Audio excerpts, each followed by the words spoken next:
هغه خبرې چې بار بار ریپیټ کوم بار بار ریپیټ کیږي د هغې اوقات هم کمیږي.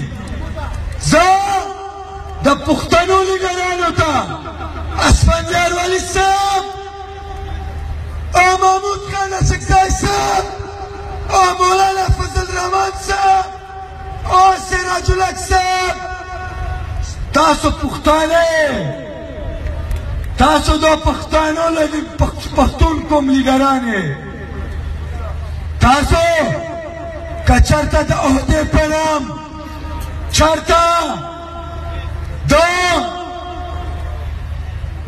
پیسو په نام چېرته د ډیکلارې په نوم دغه پارټۍ جوړې کړې وي، نو بیا زه دا وایم چې تاسو مهرباني وکړئ د پښتون قوم نه بیا لاس واخلئ. ګنې که لاس نه ورنیښلی د اوټ نه یې هم بیا چې کله هم در باندې د ژړا وخت راشي پښتونه را بیدار شه. پښتون نن بیدار شوی دی لکه منظور کې مسعود وویل نن انقلاب خبرې مه کوئ چې انقلاب را روان دی را روان انقلاب راغلی دی. او پښتنو لیډرانو اسفندیار ولي صاحب، سراج الحق صاحب، مولانا فضل الرحمن صاحب، د پښتنو ټولو لیډرانو، اجمل وزیر صاحب، راشه په دې غونډه کې کښېنه او د دې غونډې دپاره تاسو ټولو د زیات نه 1000 خو به تاسو چېرته داسې جیالې وي چې تاسو څنګ په څنګ به وي 1000 کسان قافله تاسو د سبا ورځې پورې ودې د پښتنو غونډه ته راورسوئ.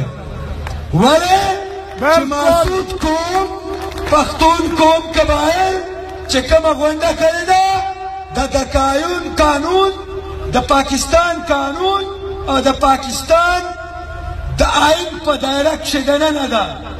خبرې ټولو هم بهترینې دي، په ټولو خبرې نه درته کوم، زه به دا دوه خبرې شهید نقیب الله د هغې قاتل څوک دی، راو انور څوک و،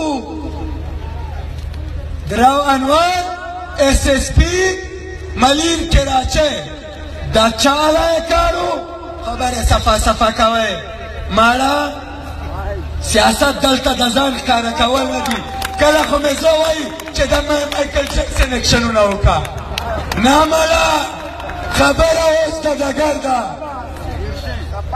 د چا علیه کار و تاسو ټولو ته معلومه ده، د چا په کور کې ده تاسو ته معلومه ده، څوک یې ساتي تاسو ته معلومه ده. او هغو ته زه وایم په ډاډه دا پښتون قوم سیند حکومت ته خو زه دا وایم چې ته خو د شرم نه زه وایم چې دا چېرته وایم ما چې ما حکومت کړی دی دا دهشتګردي کړې ده چې تا د راو انور باندې SSP قاتل دهشتګرد بابري ساتلی دی. You are failed and your interior ministry is failed. And also here was our federal minister د سو مونږ پاکستان جوړ کړی دی د بغاوت کیسه ولې وکړم، د انقلاب کیسه کوم، ریوالوشن به راځي، دا لګن په ما حکومت نه کوي، حکومت په پښتون قوم کوي، پښتون قوم به کوي، دا پښتون مشران به کوي، دا پښتون ځوانان به کوي. لګن ته د کیپیټل